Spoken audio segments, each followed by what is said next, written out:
Hello, my friends. Welcome back to the Rohan campaign. I said me friends.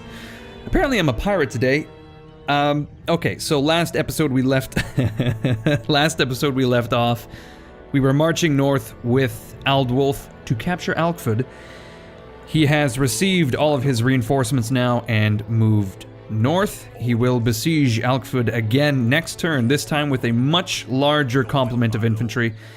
I was going to occupy this fort with my 2 units of swordsmen, but unfortunately, I've run into Captain Bara, which is just a couple units of outlaws, defenders, shit, basically shit, full stop. So I'm gonna send Eomer to assist. He probably won't arrive in time, but that's just fine. These Royal Guard are going to escort the faction heir, I guess the nephew of the king, around on the field. It's gonna be great, but they're not gonna arrive for a couple of turns here. It's not a big deal, but it's kind of annoying. Let's build some watchtowers. There it is. Oh, he's erecting a watchtower. Very, very good.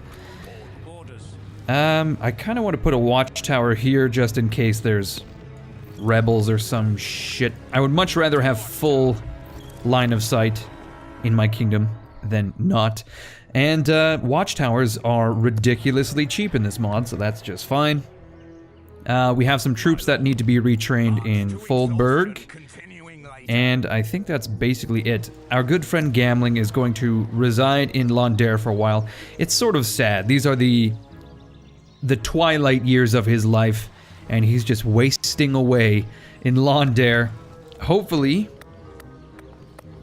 I almost want to build this town guard here because Londare is actually the largest city around for quite a while. In fact, it is the only city outside of Rohan itself. These are all towns even. I think Edoras perhaps is the only city. This is very bizarre. I guess our only actual city is Londare.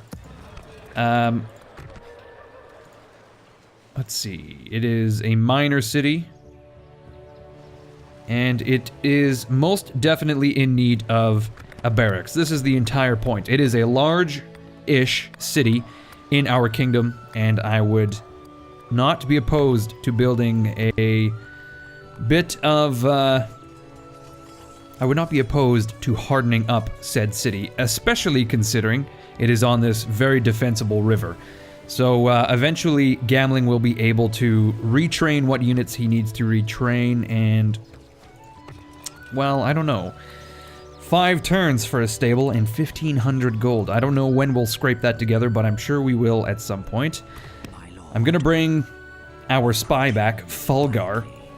Fulgar Vulgar, or should I say Vulgar Fulgar. That is actually his nickname. It's kind of confusing, especially if you have like a German accent, because it becomes Vulgar Fulgar, because V's and F's sound similar oh no, I've got that backwards.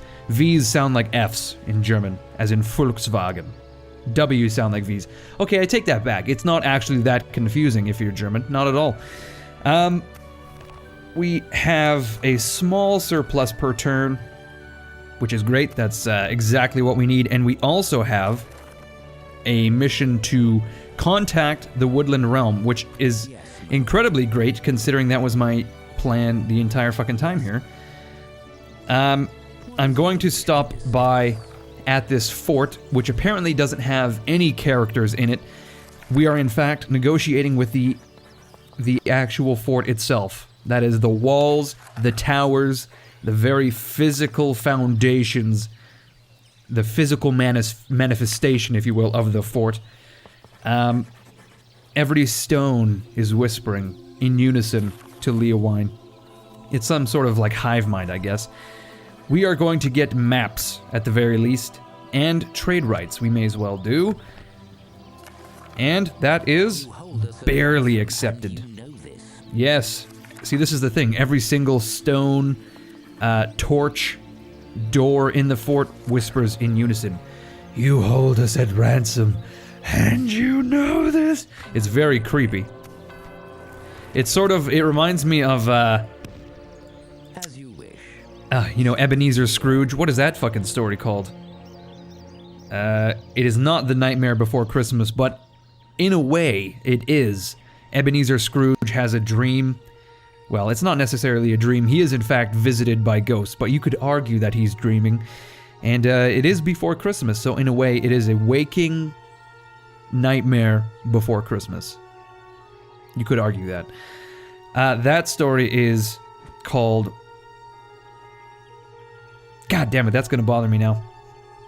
It's Charles Dickens. There are some orphans.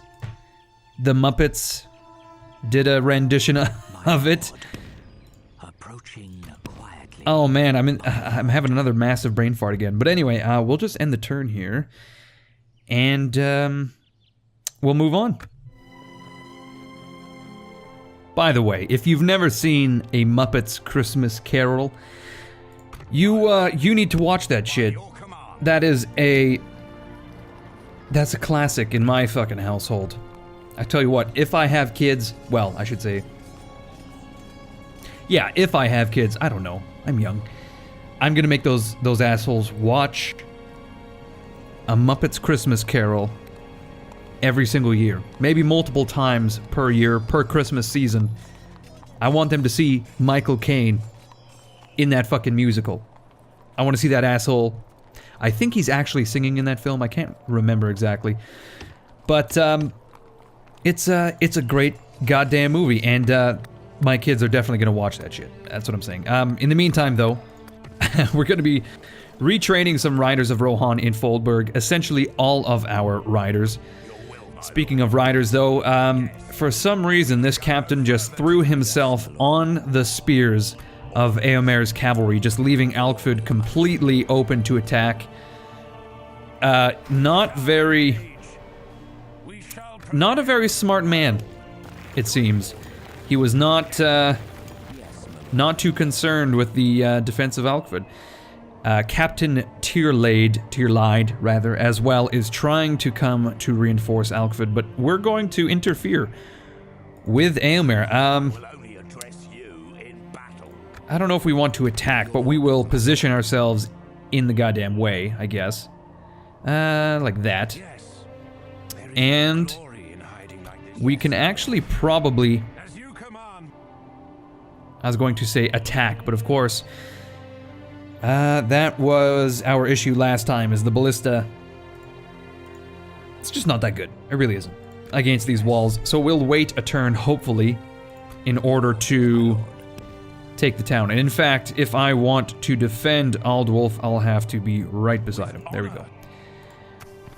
Eomer is a logistician, apparently, which gives him 20 movement points. Yes, my lord. Wow.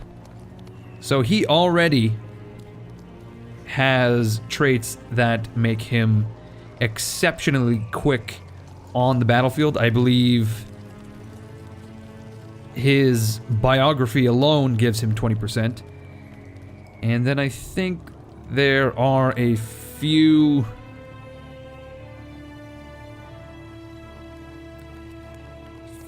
different traits. It's not important. Basically, I'm just saying that Eomer is incredibly quick on the old campaign map. And maybe just...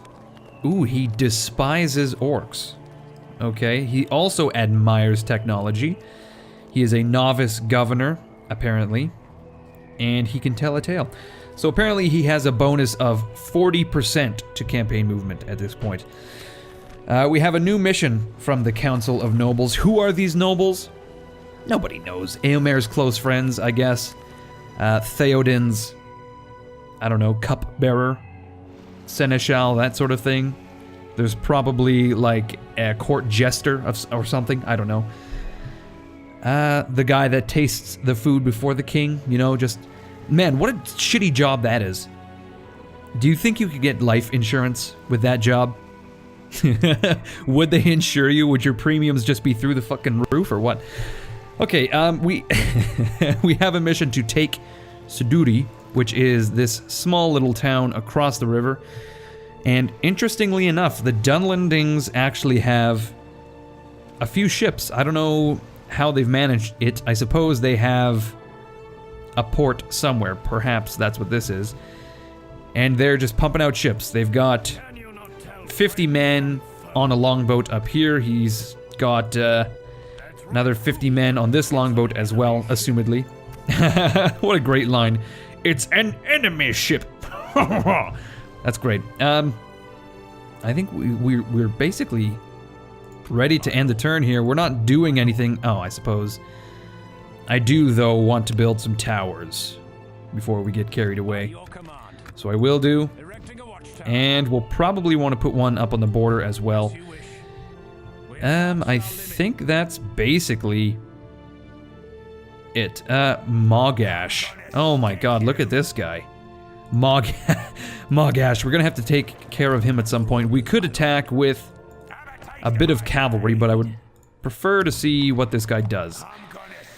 He can't possibly go that far, so I'm not too concerned about it. Alrighty, yes, let's end the turn. Hilariously, the clans of Enedwaith have asked for a ceasefire yet again. Of course, I had no choice but to turn them the hell down. We're not, at this point, we're not going for a ceasefire. They only ask us every time we attack one of their large towns, and then they kind of freak out, and they're like, oh god, I guess they're really serious about this whole war thing. Yeah, we are. I don't know what else to tell you. We've been at war for 30 turns now. You should really know what is at stake. Maybe the entire future of your very kingdom. That is a possibility. Although the Dunlendings have done something pretty clever. They've sailed around my coast and they have blockaded the port of Lont Angren. And that's incredibly annoying to me because we were in fact trading, and now of course we cannot trade. Which really gets my goat. Really gets my goat, and I don't know why, but we cannot build any ships to counter. I think we could probably hire mercenary ships, if necessary, but we can't build our own, which is nuts. Look at this, we've actually finally upgraded Ginyard to a town, and I would like to immediately invest into roads, or at the very least, dirt paths. Can you imagine all of our men when they cross this province, when they cross the Gap of Rohan, there is not a single path trodden. It's just straight. It's just like cross-country hiking, I guess. Although it makes sense that it's just a horde of horsemen, essentially, is what's supposed to be going on here. It's just riders of Rohan. You're not supposed to actually trudge a caravan across this thing. But of course, if we're trading, if we're transporting goods, that's actually, in fact, 100% what needs to happen. Indeed. Okay. Yes, my lord. Let's take a look at our notifications, and then we will pop in on Aldwolf. Do we, in fact, have a new family member named Hild? Nope. Nope. Okay, we've retrained a lot of those riders.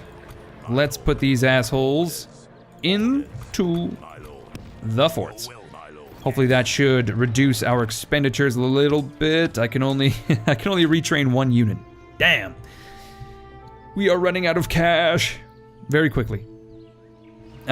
So we have this mission to conquer Suduri, but we have 14 turns to wait. Or 14 turns to do it, rather. So I would not mind waiting, in fact, to recruit and retrain whatever units I can before moving on. We need more units for garrison, I would imagine. Okay, the Dunlendings are now allied with the Haradrim. Like, the Dunlendings are really doing work.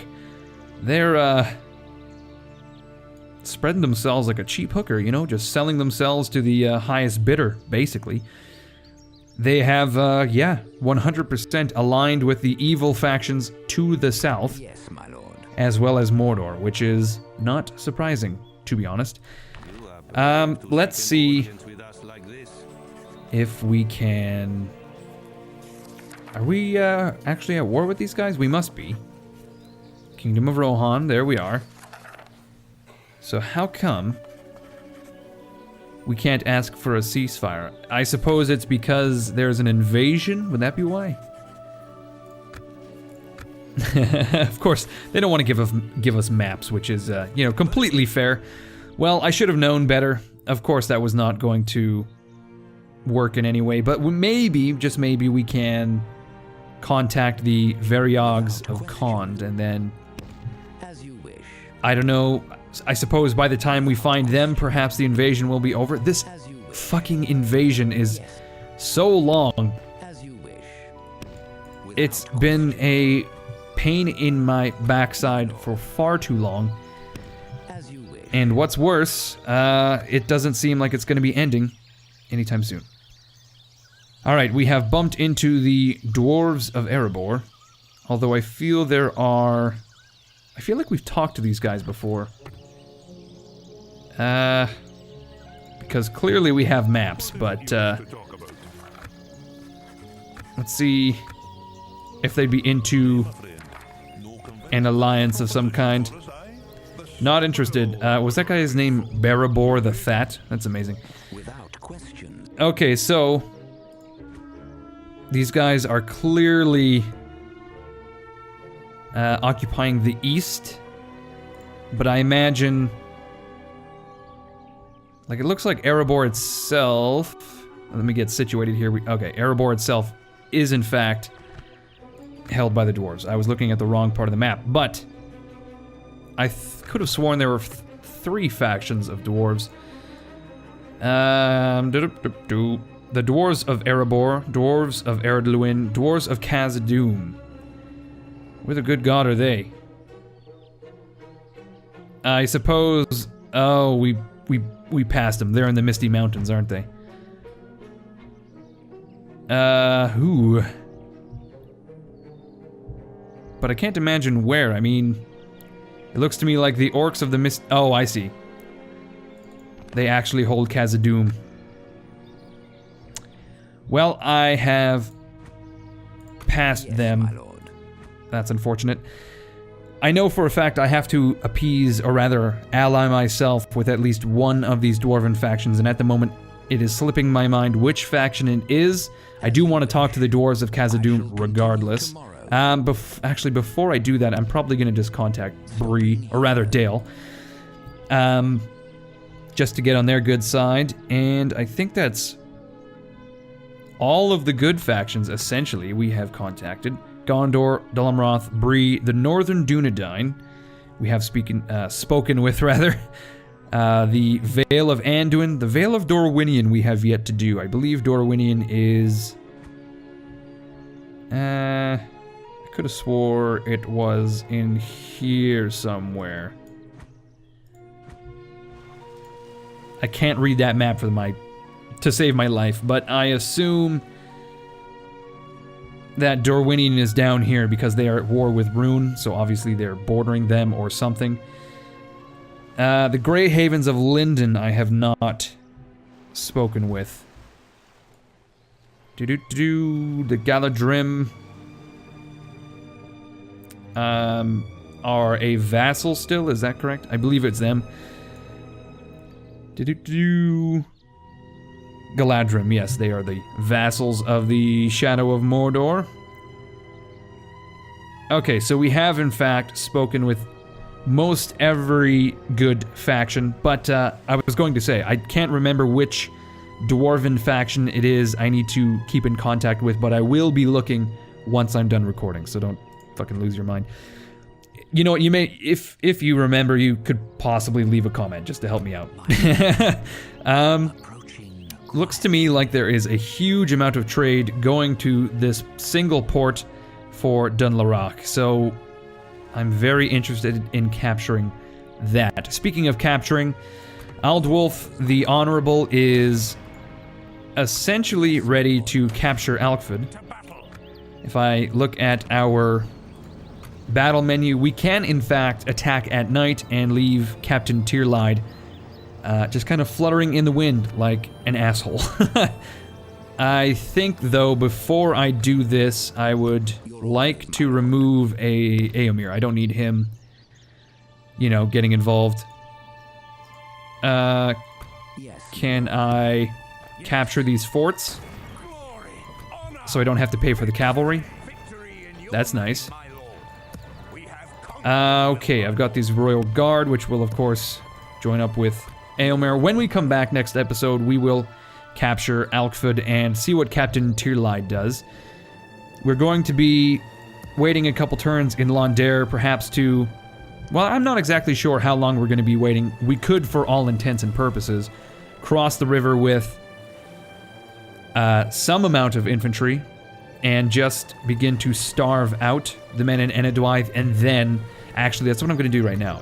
And in the case that some reinforcements come, maybe we could send some more troops. But I'm going to send Gamling, and I wonder if I could just send all of my infantry. Pretty ambitious, but it looks like it's going to work. So we're just leaving the cavalry in Londare. I can't imagine those Grey Flood Raiders are going to be able to capture Londare on their own. So, apparently it's already damaged, which is excellent. We'll go for, well, as many rams as we can build. And I can't imagine these guys are going to try to sally out. So we should be able to capture both Suduri and Alkford soon. And then once we've got this town guard built, we can actually recruit more garrison units, more proper Rohirrim. These fort units are great and all, but I don't think I want to use them necessarily as garrison. I think they're just too expensive. Well, I say too expensive, but they're not really that much more expensive than my Yorling militia. But I feel as if the militia are just more plentiful, really. Anyway, everyone, I'm going to end it here. Thank you for watching. I hope you enjoyed it. We have very nearly accomplished our defensive front, with this river being a main component and this river being another one. Once we capture Beredvin, whatever that is, we've essentially dominated the Enedwythe at that point. I assume they still have at least 1 or 2 regions. I know they have Bregost here, but I can't imagine that is their last region. There has to be another one, right? Like, this is Ceraline. This will be Nelchalin, but I feel as if there is another town somewhere up here. I could be wrong. As for Dunland, their land, yeah, still stretches far, far north. The furthest being Austin Edel. So I think that would be 3 regions they have left. 3 or 4, actually, considering that the hills of Dunland are right here. So I'm going to say 4 regions for them. And again, once I capture all of these regions, I may possibly end the series. It's hard for me to say. Let me know your thoughts regarding that. That would be great. Also, if you enjoyed the episode, please leave a like, leave a comment. As always, my name is Incoherence. This has been another episode of the Rohan campaign. You guys are fucking awesome, and I will see you all later.